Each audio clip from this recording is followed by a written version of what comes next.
Espíritu Santo, sopla en mí, sopla en mí, sopla en mí, Espíritu Santo. Esta es tu programación, Predicando la Palabra de Verdad, que comienza en vivo a través de Voz de Alerta TV, tu canal de televisión por internet, levantando la bandera del Evangelio alrededor del mundo para la gloria y la honra del Señor. Así que, amados, números a llamar al 787-923-4059 para los hermanos que están en Puerto Rico, 413-210-9417, 413-210-3454 para los que están aquí en los Estados Unidos, específicamente en la ciudad de Holyoke, en el estado de Massachusetts. Amén. Damos gracias a nuestro Dios porque es bueno y ciertamente, amado, aleluya, está haciendo cosas maravillosas como solamente Él, ¿verdad?, puede hacer, porque solamente Él es Dios. Bendito sea el que es para siempre. Aleluya. Así que esta hora, hermano, gloria al nombre del Señor. Vamos a continuar con el estudio bíblico. Nos restan, ¿verdad?, los versículos 4 al 5. Aleluya, si no me equivoco, ¿verdad? Porque nos habíamos quedado en el 3, pero no nos dio tiempo. Sí, eso lo explicamos. Amén. Que ofrecían, causaban gran gozo a todos los hermanos. Pero el 4 y el 5 habla de la reunión general de la iglesia en Jerusalén. Aleluya. También creo que tocamos eso. Llegado a Jerusalén fueron recibidos por la iglesia y los apóstoles, los ancianos, refirieron todas las cosas que Dios había hecho con ellos. Aleluya. Amén, ¿verdad? Sí, ahí fue que, pero si no me equivoco, ¿verdad?, habíamos tocado también eso. Es que, hermano, mire, a veces cuando usted ve que yo le paso por encima es porque ciertamente pues no tiene información que sea, ¿verdad?, de gran relevancia, porque ahora mismo pues este versículo 4 pues se explica solo. Llegados a Jerusalén, fueron recibidos por la iglesia y los apóstoles, los ancianos, y recibieron todas las cosas que Dios había hecho con ellos. Pues quisieron dar testimonio, ¿verdad?, llevar el informe de lo que había pasado allá en Antioquía, ¿verdad?, y estos lugares donde ellos habían sido enviados. Entonces el verso 5 dice: para algunos de la secta de los fariseos que habían creído, se levantaron diciendo necesario circuncidarlo, ¿verdad?, y mandarles que guarden la ley de Moisés. Ahí también nosotros hablamos de eso, ¿verdad?, donde hicimos también la comparación con hoy en día, hermano, ¿verdad?, de que sea un doble mensaje. Sea un doble mensaje y lamentablemente, ¿verdad?, pues eso es un problema, porque entonces la gente no sabe dónde está. La gente no sabe dónde está parada, la gente no sabe en quién creer, la gente no sabe, aleluya, ¿verdad?, en el nombre del Señor, qué hacer, a quién le creo, no sé, a quién, cuál es el evangelio, me convierto a Cristo, cómo le sirvo, si le sirvo de esta manera, le sirvo de otra, porque hay tantas cosas, hermanos, que se están dando hoy en día, gloria al nombre del Señor, ¿verdad?, de que ciertamente pues la gente pues anda perdida, amado. Los que están perdidos adentro pues le están diciendo cosas a los perdidos de afuera y tristemente, usted día Mickey y Naida, amén, y tristemente, ¿verdad?, pues la gente pues no sabe dónde está. Por eso muchas personas pues están fuera, amado. A su nombre se le habla para siempre, gloria al nombre del Señor. Están afuera porque por eso mismo, porque no saben la gente dónde meterse. Aleluya. La gente no sabe dónde meterse. Y tristemente, amado, esa es verdad, eso es lo que tenemos hoy en día. Por eso nombre del Señor, amén. Así que creo que ya habíamos hablado algo de esto. Por eso nombre del Señor, amén. Gloria a Dios. Así que, Marlene, vamos entonces a tocar mejor la exposición y debate del problema, la reunión de apóstoles ancianos, la intervención de Pedro, amén. A su nombre sea la gloria. Vamos entonces a leer de los versículos 6 en adelante. Vamos a tomar los versículos y entonces, pues así seguimos, amados, aleluya, hacia adelante. Amén. Así que vamos a orar para dar comienzo en esta tarde. Por eso, Señor, aleluya, gloria a Dios. Amado Dios y Padre nuestro, una vez más, dándote gracias, dándote a ti la gloria y la honra, Señor, porque es tuya. Y dándote las gracias, Señor, porque ciertamente una vez más nos da el privilegio de poder estar una vez más, Señor, amado Dios, en este lugar, todos reunidos en tu nombre para adorarte, para glorificarte, Señor, y para esperar nuevamente de tu mano poderosa esta palabra, Rey del cielo, que sabemos que es espíritu y es vida. Rogamos que la misma, para eterno, cumpla, para amado Dios, como de costumbre, el propósito por el cual tú le envías, Señor, en esta hora. Glorifícate a ti mismo, Rey del cielo, para eterno, y permítanos, Dios, que nosotros, mediante la ayuda de tu Espíritu Santo, vamos también a ser parte, aleluya, de ese propósito que tú tienes para con nosotros en esta hora. Nosotros tenemos a ti la gloria y la honra, Señor amado Dios, por todo lo que aquí acontezca, Señor, porque solamente, Dios mío, aleluya, tú eres el que tiene la capacidad de edificarnos, Padre amado, y fortalecernos, Señor. Por lo tanto, Rey de gloria, suplicamos a ti que tú la recibas en este momento maravilloso, en el dulce nombre de Jesucristo, tu Hijo amado, nuestro Señor y Salvador. Amén, Señor, amén. Gloria a Dios, aleluya. Amén, amado. Leemos entonces versículo número 6. Avance que para siempre, aleluya. Vamos a leer del 6 al 11 y, ¿verdad? Pues explicamos hasta donde el tiempo nos dé. Gloria a Dios. Aleluya. Ok. Hechos capítulo 15, versículo del 6 al 11. Leemos la gloria del Padre, Hijo y Espíritu Santo. Amén. Dice, y se reunieron los apóstoles y los ancianos para conocer de este asunto. Y después de mucha discusión, Pedro se levantó y les dijo, varones hermanos, vosotros sabéis cómo ya hace algún tiempo que Dios escogió que los gentiles oyesen por mi boca la palabra del evangelio y creyesen. Y Dios, que conoce los corazones, les dio testimonio dándoles el Espíritu Santo, lo mismo que a nosotros. Y ninguna diferencia hizo entre nosotros y ellos, purificando por la fe sus corazones. Ahora pues, ¿por qué tentáis a Dios poniendo sobre la cerviz de los discípulos un yugo que ni nuestros padres ni nosotros hemos podido llevar? Antes creemos que por la gracia del Señor Jesús seremos salvos de igual modo que ellos. Amén. Que venga bendición a vuestras almas a través de su santa y bendita palabra. En Dios nos va el Señor. Aleluya. Gloria a Dios. Y se reunieron los apóstoles y los ancianos para conocer de este asunto. Bendito Jesucristo, ¿verdad? Dice que es difícil determinar, gloria a Dios, cuántas reuniones, ¿verdad?, se produjeron hasta llegar al acuerdo final. Pero probablemente, ¿verdad?, fueron 3, 4, 5, 6, 7, 8, 9, 10. Amén. La primera con toda la iglesia, la segunda un grupo reducido de apóstoles y ancianos, y la tercera conclusiva, ¿verdad?, con los mismos personas y la iglesia. El asunto de si la circuncisión y el cumplimiento de la ley eran necesarios para salvación debía resolvérsela entre los apóstoles y los ancianos. Era un asunto dogmático, ¿verdad?, lo que estaba en discusión. No era una cuestión, ¿verdad?, para toda la iglesia, sino para el liderazgo de la iglesia. Y cabe pensar, a la luz del contexto inmediato, si la reunión en que los apóstoles y ancianos trataron este tema fue pública, es decir, delante de toda la iglesia. Pero, aunque pudiera entenderse así, ya que se cita a la multitud, pudiera ser una expresión, ¿verdad?, relativa a un número grande de los líderes reunidos. Y esto no tiene tampoco la gran importancia. Pero el contexto general sobre esta reunión en el Nuevo Testamento apoya más bien la idea de una reunión sin la presencia de toda la iglesia, ya que Pablo hace referencia en uno de sus escritos a la reunión en la que expuso en forma más particular lo que enseñaba y predicaba. La presencia de Tito hacía necesaria que se estableciese con urgencia una definición sobre el conflicto surgido con las pretensiones de los judaizantes.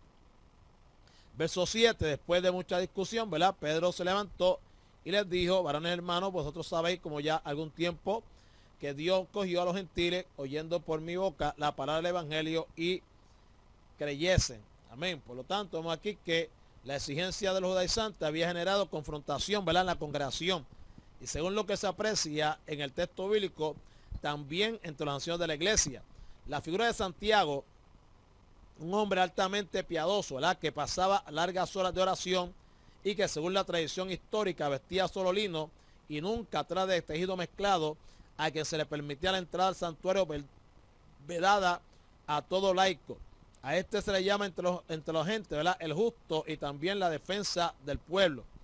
En torno a esta figura conservadora de las tradiciones recibidas y practicadas por el pueblo de Israel, se había formado, ¿verdad?, el partido judaizante, no porque Santiago los apoyase, sino porque ellos se apoyaban en él para progresar en el seno de la iglesia en Jerusalén. O sea, probablemente entre los ancianos había, si no pertenecientes a este grupo, por lo menos simpatizantes de él. Y todas estas corrientes dentro de la iglesia entraron en conflicto, por lo que se generó que una importante discusión entre los ancianos, con los que también están quienes, los apóstoles, ¿verdad?, pues estaban obviamente, ¿verdad?, también envueltos en todo este asunto. Ahora, mientras que para Pablo y Bernabé y los ancianos de las iglesias fundadas por ellos, los creyentes de origen gentil eran considerados como santos, como fieles hijos de Dios, miembros de su familia, en plena comunión, ¿verdad? Pues con todos los creyentes, sin importar condición social o racial. Para los judaizantes era todo lo contrario, ¿verdad? Mientras no se circuncidasen y guardasen la ley, eran tenidos por impuros y pecadores. Y para esto, ¿verdad? Para los judaizantes, siguen siendo, ¿verdad?, gente que estaba perdida porque no habían cumplido los requisitos legales para ser salvos. Ahora, la discusión tuvo que ser intensa porque no solo se trataba, ¿verdad?, de resolver o mantener una división social, sino lo que era más importante, mantener o no una división dogmática que traería consecuencias definitivas para la iglesia naciente. A su nombre sea la gloria, amén. Ahora, en medio de la discusión, que sin duda fueron largas, Pedro, ¿verdad?, el apóstol Pedro toma la palabra y entonces, hermano, en nombre del Señor, aleluya, ¿verdad?, que Pedro entonces comienza a darle su testimonio, ¿verdad? Vemos que el discurso de Pedro comienza haciendo referencia a ¿qué? A un acontecimiento ocurrido hacía tiempo, ¿verdad?, y conocido de todas las personas, ¿verdad?, que está relativo a la conversión de los gentiles en Cesarea. Pero por lo tanto, ¿qué hace? Pedro entonces enfatiza, amén, el hecho de que no fue él quien acudió a evangelizarlo y por quien se produjo la conversión, el posterior bautismo y la incorporación, ¿verdad?, de aquel grupo a la iglesia, sino que todo aquello se debía a que Dios mismo había dispuesto.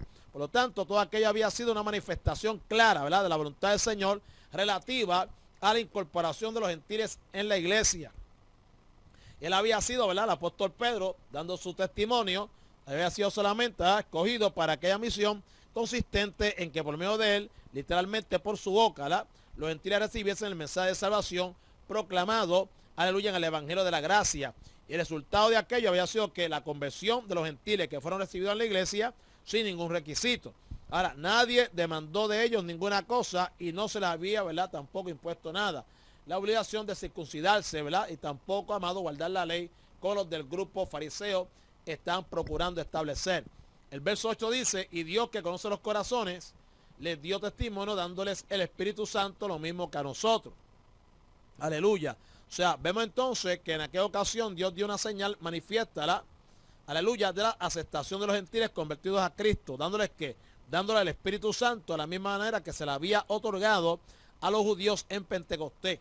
Vemos que el derramamiento del Espíritu no requirió ninguna acción adicional a la fe de los gentiles. Es más, cayó sobre ellos antes de que hiciesen, según el relato de Lucas, manifestación alguna de fe, ocurriendo mientras aún estaba hablando Pedro. Amén. ¿Se acuerdan? Capítulo 10, verso 44.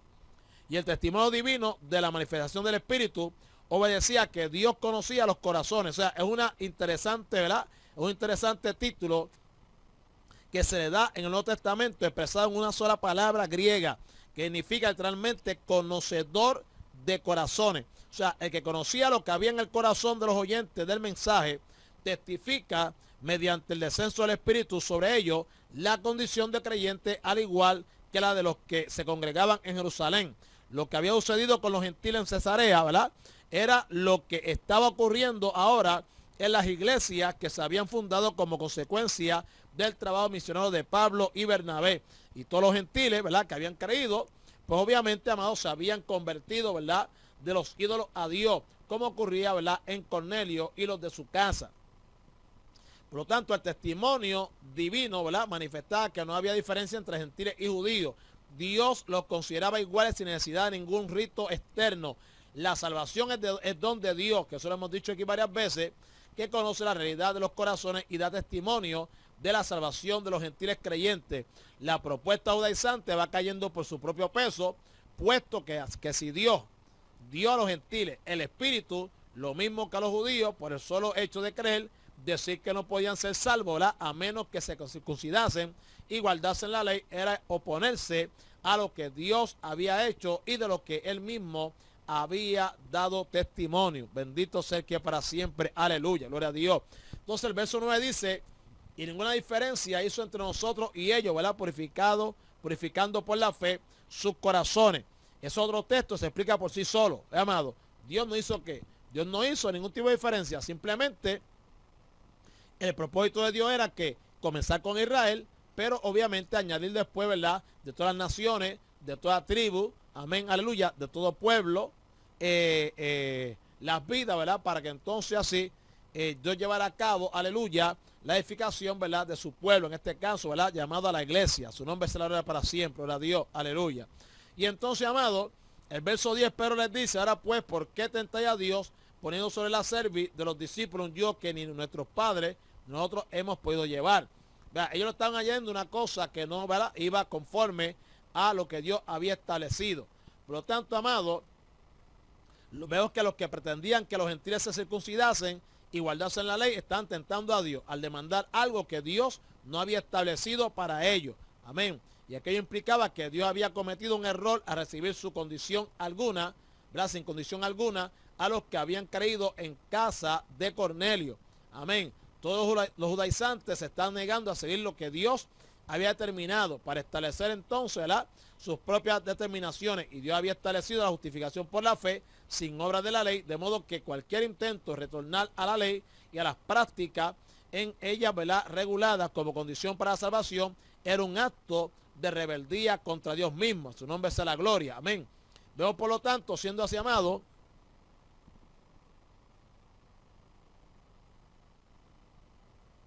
amén, no tengo, vale, amén, Señor, para adelante. Ok, los judaizantes estaban procurando la justificación por la obra de la ley, con lo que sustituían la justicia de Dios por la suya propia. Incitar a los gentiles a judaizar era tentar a Dios. La Escritura enseña que tentar a Dios es la expresión de un espíritu de incredulidad y desobediencia. Proponer más acción legal, además de la fe, era creer que Dios era incapaz de salvar solo por gracia mediante la fe. Amén.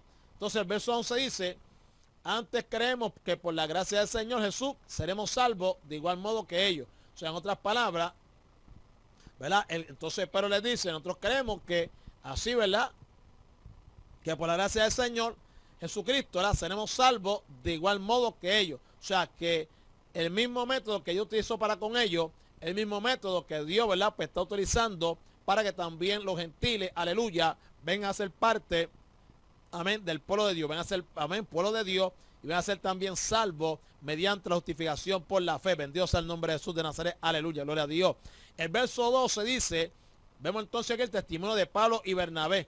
Entonces toda la multitud cayó y oyeron a Bernabé y a Pablo que contaban cuán grandes señales y maravillas había hecho Dios por medio de ellos entre los gentiles.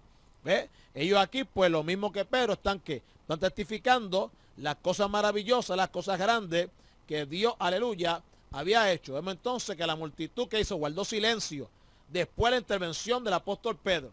Entonces había hecho manifestaciones históricas que evidenciaban la aceptación de los gentiles a la iglesia sin condiciones, ¿verdad?, solamente mediante la fe en Cristo. Y cabe preguntarse a qué multitud se está refiriendo. Bueno, la palabra que significa multitud puede equivaler también a gente.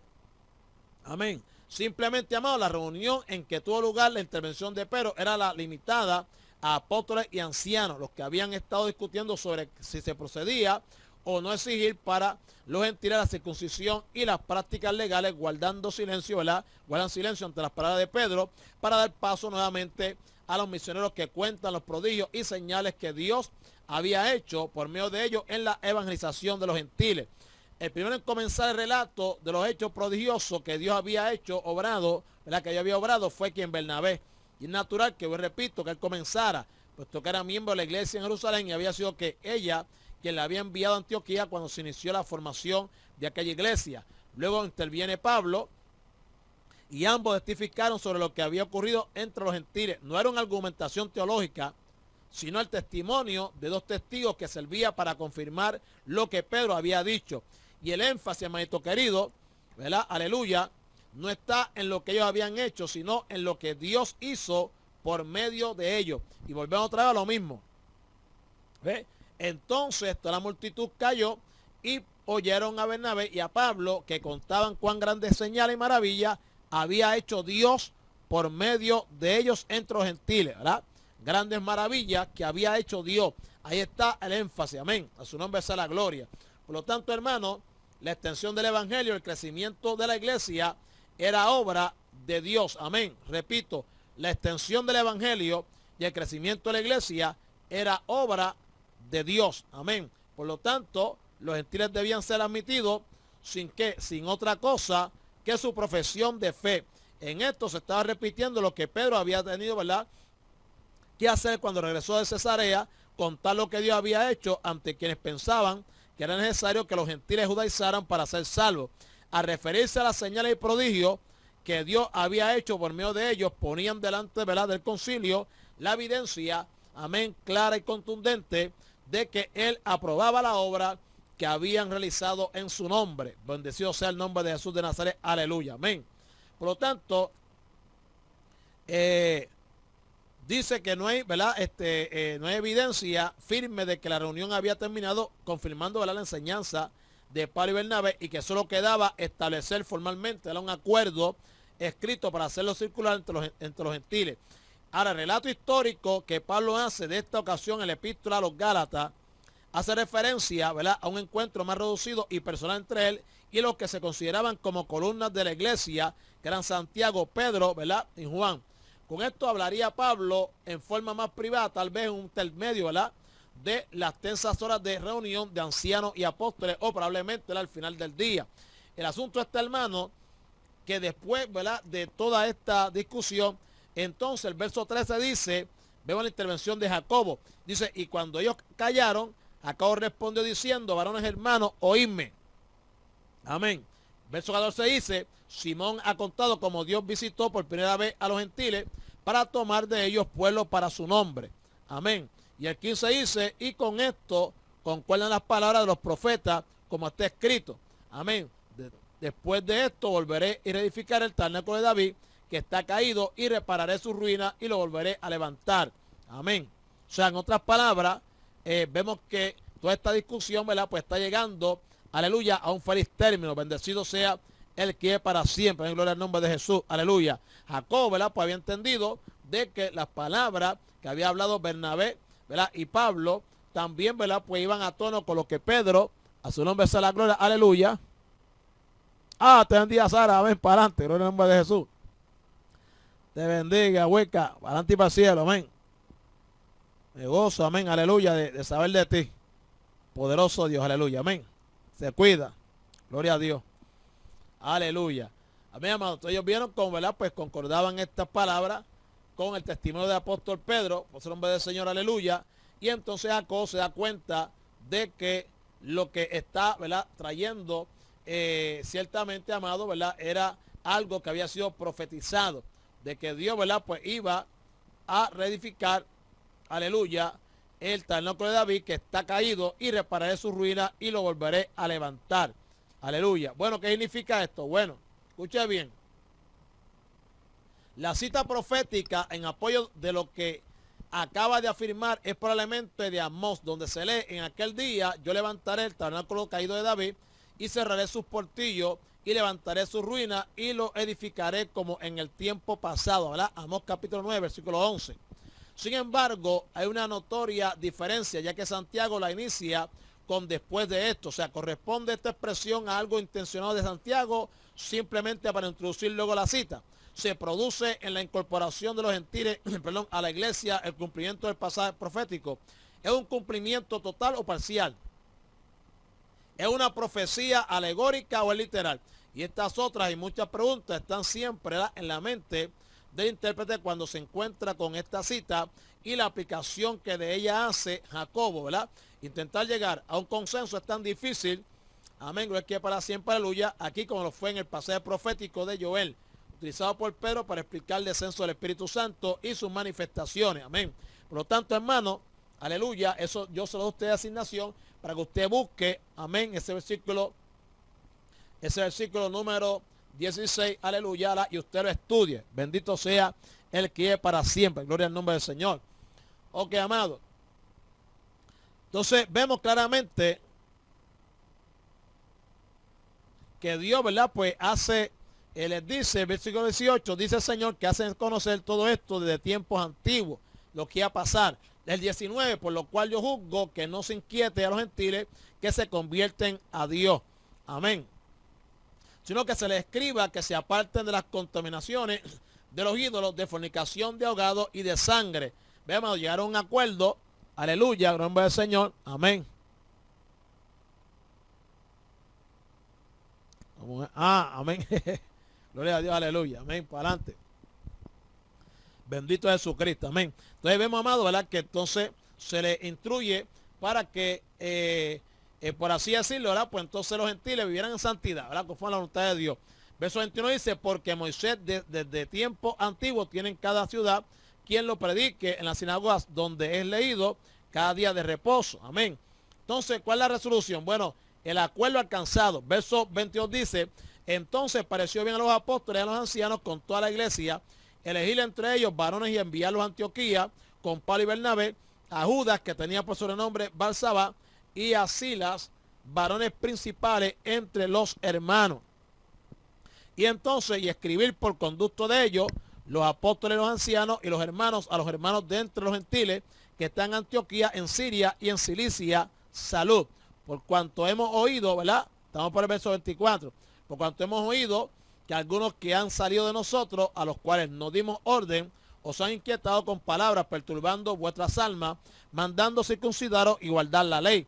El verso 25 dice, nos ha parecido bien, habiendo llegado a un acuerdo, elegir varones y enviarlo a vosotros con nuestro amado Bernabé y Pablo, hombres que han expuesto su vida por el nombre de nuestro Señor Jesucristo. Verso 27, así que enviamos a Judas y a Silas, los cuales también de palabra os harán saber lo mismo. Amén. Y el 28 dice, porque ha parecido bien al Espíritu Santo y a nosotros no imponeros ninguna carga más que las cosas necesarias. Y eso lo quiero explicar. La decisión, conclusiones y recomendaciones del escrito era un asunto con aprobación divina. O sea, la acción de la iglesia era conducida por el Espíritu Santo. Y esta afirmación pone de manifiesto que todos los que participaron en esclarecer una posición doctrinal para la iglesia era consciente, ¿verdad?, de la presencia y acción del Espíritu Santo, conduciendo todo al final alcanzado. La tercera persona divina, como vicario de Cristo, ¿verdad?, está para conducir la acción de la iglesia. Y anteriormente había señalado a Bernabé y a Pablo para las obras misioneras. Ahora pone en el corazón de los líderes el consenso alcanzado y la relación del escrito que se estaba enviando. Es el Espíritu Santo quien orienta el pensamiento de los que participaron en el concilio para que no se pusieran cargas sobre los cristianos procedentes del mundo gentil. Amén, amado. El Espíritu Santo.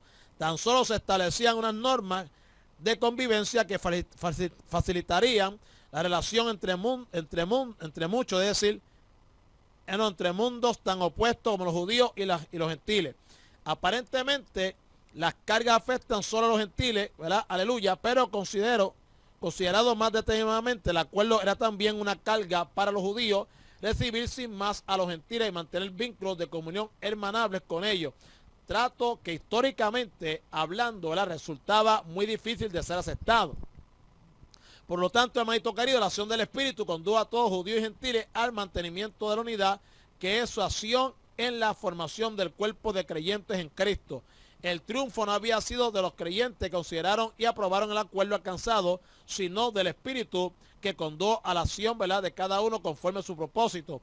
Las limitaciones establecidas en el escrito eran cargas necesarias para una correcta, ¿verdad?, relación entre los distintos grupos de cristianos. Sin embargo, debe enfatizarse la libertad en Cristo a la que el Espíritu conduce a los líderes de la iglesia, especialmente en relación con los gentiles, no imponer ninguna otra carga. Los gentiles que se conviertan no quedan sujetos a ninguna forma legal y mucho menos a la circuncisión, desautorizando con ello a quienes demandaban esto de los nuevos convertidos. Verso 29 dice, que os abstengáis de los sacrificados a los ídolos, de sangre, de ahogado y de fornicación, de las cuales cosas sí os guardaréis. Bien haréis pasarlo bien. ¿Ves? Eso sí, tienen que guardarse, ¿ves? Aleluya. Ok, vemos entonces, verso número 30, la comunión del acuerdo a las iglesias. Verso 30 dice, así pues los que fueron enviados descendieron a Antioquía y reuniendo a la congregación entregaron la carta. Aleluya, gloria al nombre del Señor. Y el verso 31 dice, lo cual es el de acá, la Biblia, gloria a Dios, amén, para entonces terminar el capítulo 15, porque el capítulo 15 también es un relato, ¿verdad?, del informe de lo que pasó y demás, ¿verdad?, todas estas cosas, y al acuerdo que ellos llegaron, pero queremos entonces entrar, ¿verdad?, al 16. Aleluya. El 31 dice, habiendo leído la cual se regocijaron por la consolación Y Judas y Silas, como ellos también eran profetas, consolaron y confirmaron a los hermanos con abundancia de palabras. Y pasando algún tiempo allí, fueron despedidos en paz por los hermanos para volver a aquellos que los habían enviado. Mas a Silas le pareció bien el quedarse allí, y Pablo y Bernabé continuaron en Antioquía enseñando la palabra del Señor y anunciando el evangelio con otros muchos. Ok, después de algunos días, Pablo dijo a Bernabé: volvamos a visitar a los hermanos, ¿verdad?, en todas las ciudades en que hemos anunciado la palabra del Señor, para ver cómo están. Y Bernabé quería que, ¿verdad?, que llevasen consigo a Juan, el que tenía por sobrenombre Marco. Pero a Pablo no le parecía bien llevar consigo al que se había apartado de ellos desde Panfilia y no había ido con ellos a la obra. Y hubo tal desacuerdo entre ellos que se separaron el uno del otro.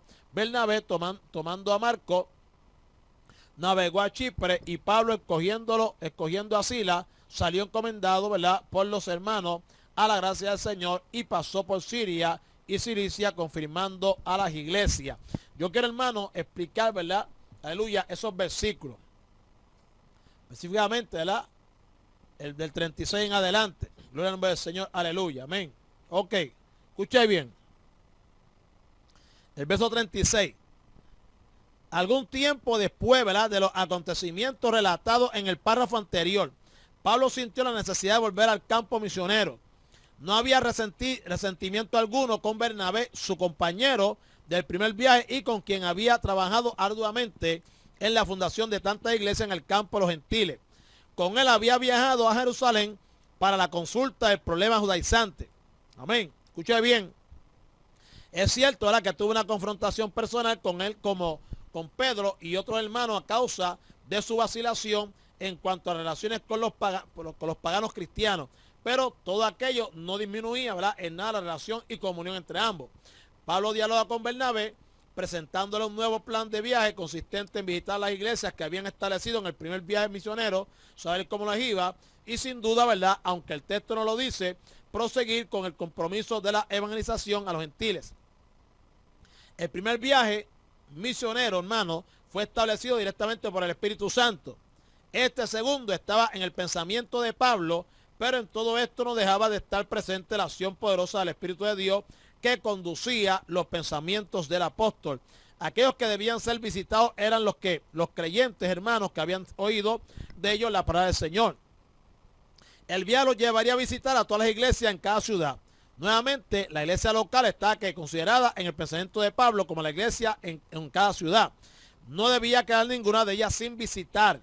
En esos encuentros conocerían directamente cómo les había ido desde la última visita, y serían confirmadas en la fe y confortadas por el ministerio de los dos que les habían antes predicado el evangelio.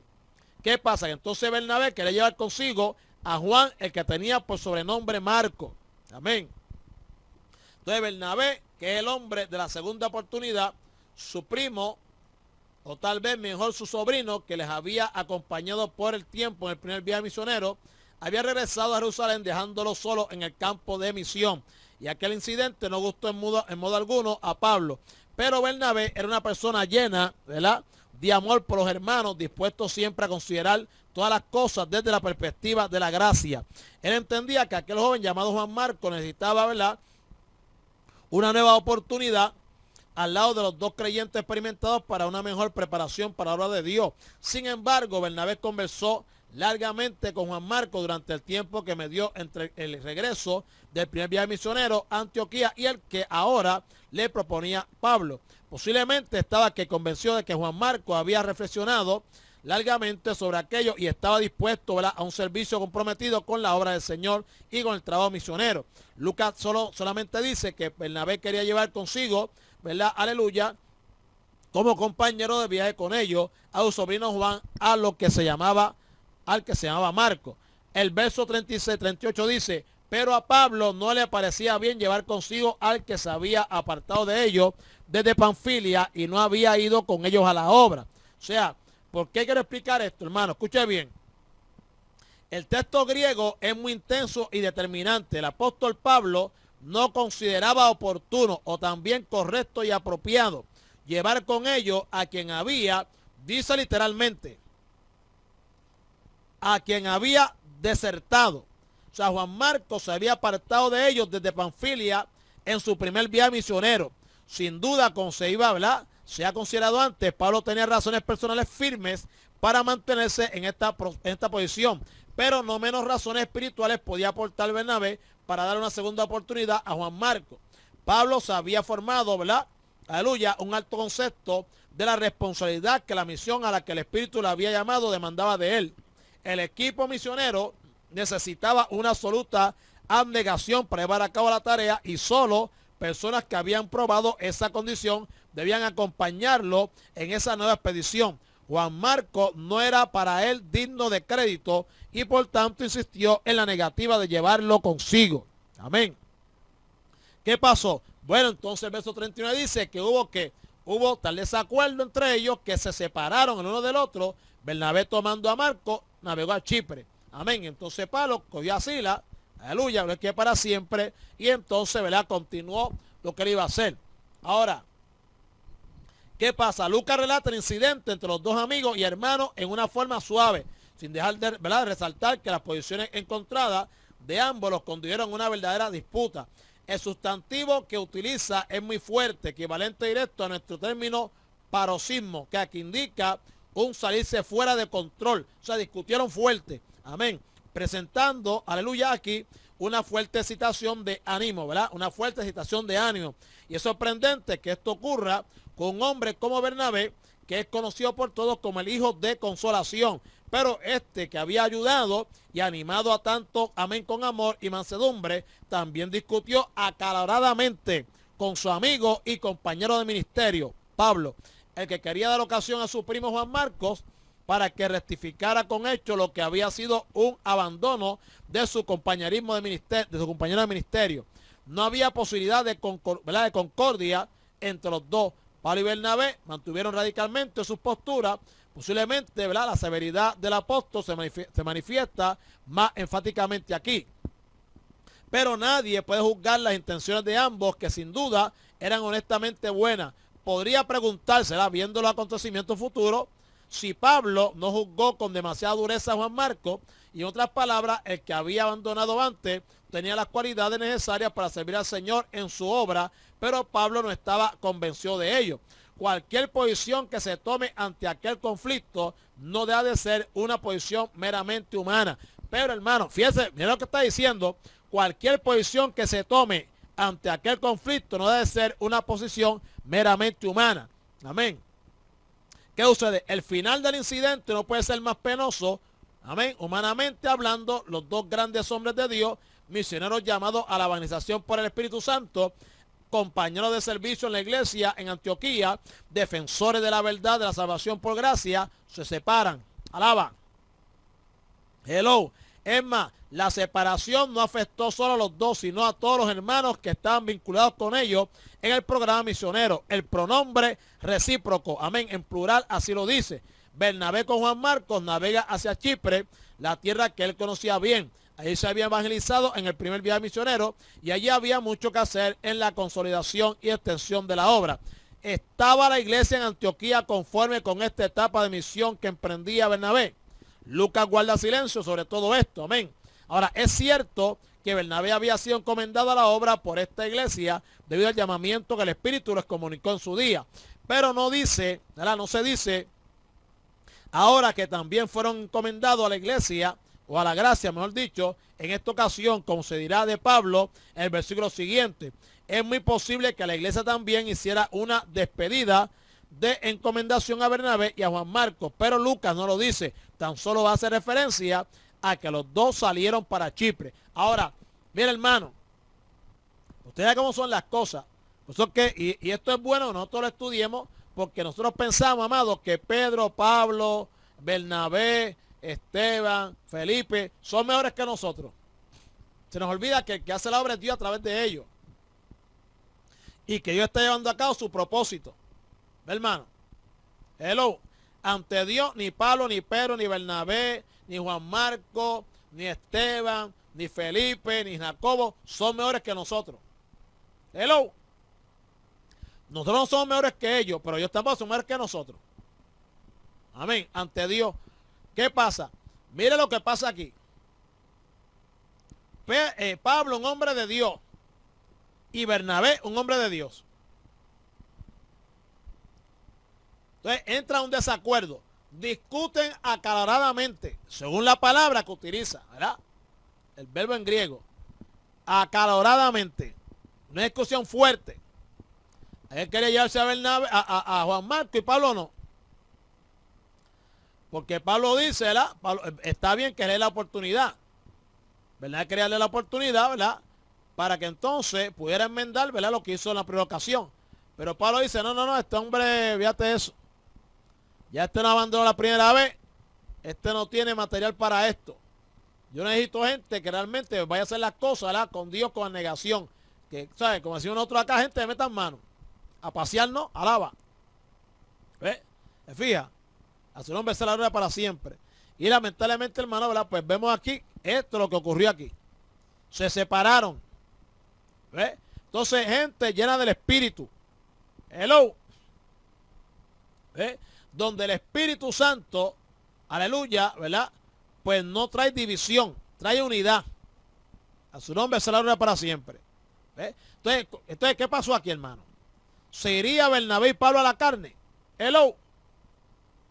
Antepusieron primeramente que lo de Dios, sus propios intereses, sus ideas. Hermano, hello. No puede escribir hello porque esto no esta computadora no sé qué le pasa. Amén. ¿Qué habrá pasado, hermanito querido?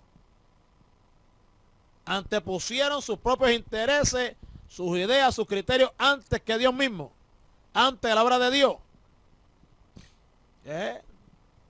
A su nombre sea la gloria para siempre. ¿Por qué digo esto, amado? Porque, mire, hermano, aún nosotros buscando a Dios, aún nosotros con la intención buena de querer buscar a Dios, vamos a tener este tipo de situaciones. ¿Le habrán fallado ellos a Dios ahí en ese momento? Pregunto yo. ¿Verdad? No pecado de muerte, pero ¿le habrán ellos fallado a Dios ahí? Alguien que no sea Marlene José que me escriba por ahí, por favor. Hermano. O sea que esto es así, hermano. Esto es así. Estamos plagados de imperfecciones, de defectos, debilidades, flaqueza. Y en cualquier momento, pues, ¿verdad? Como dicen por ahí, pues uno se molesta. Y tiene su desavenencia con los hermanos. Pero uno deja que eso continúe. ¿Por qué? Pues después más adelante, Pablo andando con Timoteo, manda a buscar a Juan Marco. Porque él era útil para la obra en ese momento. Bueno, quizás ya Juan Marco había aprendido, ya había madurado. Gloria al nombre de Jesús de Nazaret, aleluya, ¿verdad? Gloria a Dios. La cosa es que después, posteriormente, Pablo lo reconoce. Bendecido sea el nombre de Jesús de Nazaret. Gloria a Dios. Amén. Entonces dice que Pablo entonces escogió a Sila y entonces salió encomendado por los hermanos a la gracia del Señor. Y pasó por Siria y Cilicia confirmando las iglesias. Amén. ¿Qué pasa? Que entonces, después de ahí, ¿verdad? Entonces entramos al versículo, el capítulo 16. Donde nos dice que la primera parte del segundo viaje misionero de Pablo, en compañía de su nuevo colaborador Sila, se desarrolló conforme al pensamiento que el apóstol había comunicado a su anterior compañero Bernabé, consistente en salir a visitar las iglesias que habían sido fundadas en el primer viaje para ver cómo seguían, edificar a los creyentes y consolidar la obra. Al mismo tiempo tratarían de extender el evangelio, ¿verdad? Estableciendo nuevas iglesias en lugares donde antes no habían podido hacerlo. Pablo, siempre deseoso de llevar el evangelio hacia el occidente, estimaba hacer la obra recorriendo el Asia Menor. Sin embargo, el proyecto del apóstol sería variado por el proyecto de Dios, cerrándole las puertas en Asia para abrirle la gran puerta hacia Europa. Amén. Atendiendo las indicaciones del Espíritu, Pablo y sus compañeros salieron de Asia y llegaron a la primera tierra europea. La presencia de este grupo misionero iba a suponer el comienzo de la evangelización de Europa. Aquel esfuerzo por llevar el evangelio no quedó exento de las dificultades, inquietudes y peligros, lo que es normal, ¿verdad?, cuando se trata de anunciar el mensaje de salvación. La cruz es locura a los que se están perdiendo. Por lo tanto, no debe esperarse bonanza en la proclamación del mensaje más que ocasionalmente. Amén, amado. La obra en Asia Menor y zonas limítrofes establecida en el primer viaje no iba a quedar desamparada para alcanzar nuevos territorios. ¿Por qué, amado? Porque Bernabé y Juan Marcos habían navegado a Chipre y los apóstoles, especialmente Pedro, visitaban las iglesias en Asia Menor. Allí se establecería más adelante Juan Marcos. Allí estaría también Timoteo, más adelante atendiendo la obra de Dios. Amén, aleluya. Por lo tanto, Dios no deja desamparado a su pueblo, pero sus planes muchas veces no son coincidentes con el programa de los hombres, pero siempre son los mejores. Alaba. Amén. Así que, hermano, vemos entonces, ¿verdad? Aquí habla ya de Timoteo.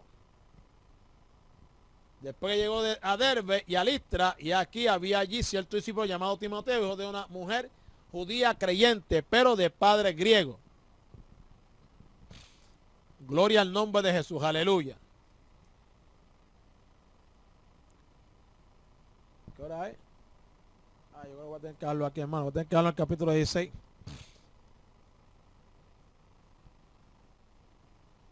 Es que el problema que yo tengo, hermano, que después de aquí del estudio tengo que ir a buscar a mi papá en casa de mami. Y entonces era, pues se me hace un poquito difícil. Pero, gloria a Dios, hermano. Por el momento, ¿verdad? Pues estamos viendo los relatos de todas las cosas que han sucedido. Amén. Gloria al nombre de Jesucristo en Nazaret, aleluya. Pero, por eso, ¿verdad? Que se torna un poquito, no monótono, ¿verdad? Pero que más bien lo que hace que nos da mucha información, porque eso es que se trata, estos versículos, después que ellos van, ¿verdad? A Antioquía, van, y establecen estas iglesias. Pues entonces, obviamente, llegan a la iglesia local, ¿verdad? La iglesia de Jerusalén, que la había enviado, y entonces, pues, van con el informe, ¿verdad? La discusión que hubo con el concilio de Jerusalén, etcétera, etcétera, aleluya, ¿verdad? Entre Antioquía y Jerusalén, gloria a Dios, y después el viaje, ¿verdad? Consiguiente, entre Bernabé y Juan Marcos hacia Chipre, y entonces el apóstol Pablo, aleluya, a Europa, para continuar la evangelización. Pero ya en el en el capítulo número 16, vamos a ver, ¿verdad, hermano? Que para siempre, aleluya, lo que pasa, ¿verdad? En Filipo, que es muy interesante, el nombre de Jesús de Nazaret, amén. Todas estas cosas, donde de ahí en adelante comienza entonces el apóstol Pablo a tener grandes problemas, grandes persecuciones con los mismos judíos. Y vamos a ver, amado, como esta gente no cesó, esta gente no se cansó. Esta gente continuó, aleluya, persiguiendo, amén, al apóstol Pablo. Y no al apóstol Pablo, a un hermano. Fíjese, todas las cosas. Pablo perseguía a Cristo, amén. Y entonces todavía, ahora como instrumento, Cristo sigue siendo que perseguido a través de que de los judíos, aleluya, que perseguían al apóstol Pablo. A su nombre sea la gloria, ¿ve, hermano? Y entonces lo que pasó con, ¿verdad? Con el carcelero de Filipo, lo que pasó con Pablo y Silas, allá, aleluya, gloria al Señor, amén, en esta región, la visión del varón macedonio, ¿verdad? Donde les dice, pasa, ¿verdad? A Macedonia y ayúdanos, amén, para Macedonia, ayúdanos, y obviamente, ¿verdad? Todos estos detalles los vamos a ver, amados, que son interesantes porque yo lo que quiero que usted vea, hermano, en todo esto, en cada uno de los estudios, que usted vea, amado, cómo el Espíritu Santo está obrando, cómo el Espíritu Santo ahora va llevando a cabo el plan establecido por Dios. Porque las cosas que suceden en la iglesia, las cosas que suceden, hermano, en un ministerio, no es, mire, hermano, no es un asunto de un plan que el ministro trazó. Amado, no es un asunto donde el ministro trazó un plan y lo está llevando a cabo, no, hermano. Es asunto, ¿verdad? Obviamente que el que trabaja por su propia cuenta, pues lo hace así, ¿verdad? Y usa el nombre de Dios en vano. Pero aquel que es guiado por el Espíritu, hermano, amén, simplemente lo que está pasando en su vida es cumplimiento fiel del propósito, ¿verdad? Aleluya, o de la labor que él tiene señalada por Dios en el propósito divino. O sea, Dios tiene un propósito y a cada uno de los creyentes le asigna una tarea dentro de ese propósito para que entonces se cumpla, ¿verdad? Dios quiere llevarlo a cabo. ¿Ves? Por ejemplo, como cuerpo, pues uno es ojo para ver. Al ojo Dios le establece que a Dios le señala, mira, tú vas a hacer la parte que vas a ver. Las manos, tú vas a ser la parte que vas, pues, a trabajar y qué sé yo qué. Los pies, tú eres la parte que va a transportarte de un lugar a otro. Y así, ¿verdad? Etcétera, etcétera. Por lo tanto, ningún hombre, ¿verdad?, pues puede decir que mi ministerio o yo hice aquello, hice lo otro, no, hermano, porque simplemente cuando es guiado por el Espíritu, amén, cuando le es guiado por el Espíritu, no es otra cosa el cumplimiento, amén, del propósito divino, lo que Dios ha señalado para esa persona o lo que Dios ha señalado para esa congregación. ¿Por qué digo esto, amado? Porque es importante, nos ayuda en gran manera a entender a Dios. Nos ayuda en gran manera, amado, el poder conocer el propósito divino. ¿Por qué? Porque Dios no detuvo la guianza, ¿verdad?, de su pueblo aquí en el libro de los Hechos. ¿Ve, amado? O sea, Dios no terminó en Apocalipsis y ahora nosotros estamos solos sin guianza, ¿no, hermano? Nosotros somos parte, aleluya, de lo que está escrito. Hello.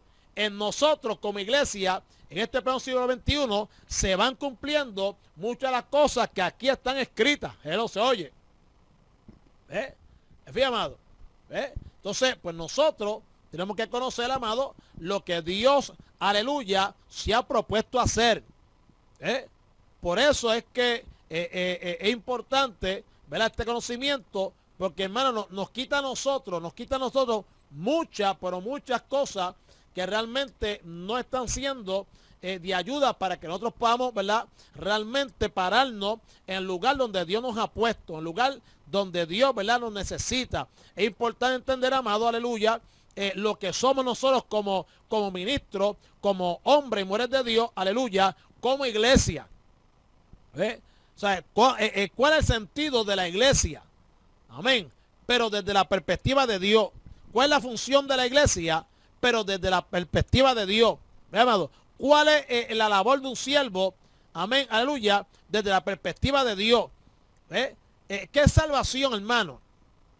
¿Ve? O sea, cuál es el concepto que Dios tiene en su mente sobre la salvación? ¿Ve, amado? ¿Qué realmente es servir a Dios? ¿Ve, amado? ¿Qué es lo que Dios pide realmente para servirle a Él? Fíjate, ¿ve? Entonces ahí, hermano, cuando usted entiende esas cosas, pues usted puede colocarse, ¿verdad?, mucho más cerca de la voluntad de Dios, pues usted sabe lo que Dios quiere. Fíjate, hermanito. Y entonces eso nos ayuda a entender. Y cuando entendemos, amado, implica entonces que lo primero que hacemos es que ganamos mayor responsabilidad para con Dios. Ganamos mayor responsabilidad para con Dios. Y entonces actuamos como iglesia. Actuamos como iglesia. Y le pedimos a Dios, amado, conforme a su voluntad. Hay veces que uno quiere que todo el mundo se salve, ¿verdad? Y entonces, entonces uno empieza a orar, Señor, salva las almas, Señor, esto y lo otro. Pero Dios dice, el primero que quiere que las almas se salven es Dios, porque pasó envío a Cristo. Pero sin embargo, Dios dice, no, pero no ore por eso. Ora mejor por la iglesia, que esté baratada, está hecho canto, alaba. Ahora, pues yo creo que tú eres por la iglesia, pues la iglesia así como está, yo no puedo utilizarla para salvar aquello. Amén, amado. Entonces, pero nosotros, ¿verdad?, como Cristo vino a morir, ¿verdad?, por los pecadores, vino a salvar al mundo, entonces pensamos que esa es la prioridad para Dios. Fíjate. Y puede ser, hermano, que en un momento dado esa fue la prioridad para Dios y sigue siendo la prioridad para Dios. Pero, hermano, para que eso se pueda llevar a cabo, Dios estableció ¿qué? Dios estableció también una instrumentalidad. O sea, Dios estableció la iglesia, a través de la cual Dios se mueve por el Espíritu Santo. Acuérdate, hermano, que la iglesia, aleluya, no es otra cosa, ¿verdad?, aparte del cuerpo de Cristo, el grupo de los creyentes, etcétera, etcétera, ¿verdad? Aleluya. También el cuerpo de Cristo, ¿verdad? O sea, la iglesia es, hermanito querido, una manifestación, es la manifestación corporal de Cristo aquí en este mundo. O sea, Cristo está manifestado, aleluya, a través de su cuerpo aquí en esta tierra. ¿Para qué? Para, a través del Espíritu Santo que muere en la iglesia, continuar la obra que Él comenzó en su ministerio terrenal. Amado, hello. Entonces eso es importante. Eso es importante saberlo. ¿Por qué? Porque cuando yo tiene esas cosas, pues, entonces empiezo a luchar contra mí mismo. Contra mí mismo. Ya entonces dejo a Walmart un poquito. Dejo un poquito la tienda. Dejo un poquito irme a caminar por ahí, a perder el tiempo. Aleluya, gloria a Dios. ¿Ve? Y todas estas cosas, amados, que realmente no nos ayudan. ¿Eh? Pero, todas estas cosas las vamos a ver también, amados. Y queremos que esa es la base fundamental, por lo menos en cuanto a mi criterio personal, ¿verdad? Digo que eso es lo que yo trato siempre, hermano, de infundirle a los hermanos que están dándoles estudios en la iglesia, dándoles estudios aquí. Trato siempre enfocar y proyectar el asunto hacia Dios, que usted vea a Dios obrando, que usted vea a Dios moviéndose, que usted entienda que no es el hombre, que es Dios, que usted, ¿por qué? Porque también, y repito, la idolatría se va a ir al piso. El seguir a hombre va a desaparecer. Por más grande que sea ante los hombres, por más terrible que Dios lo use, usted, hermanito querido, aleluya, va a entender que no es el que es Dios. Fíjate, y entonces de esa manera usted le está dando la gloria a Dios. Amado. Y es así que debe ser. Y así como Dios lo quiere. Amén.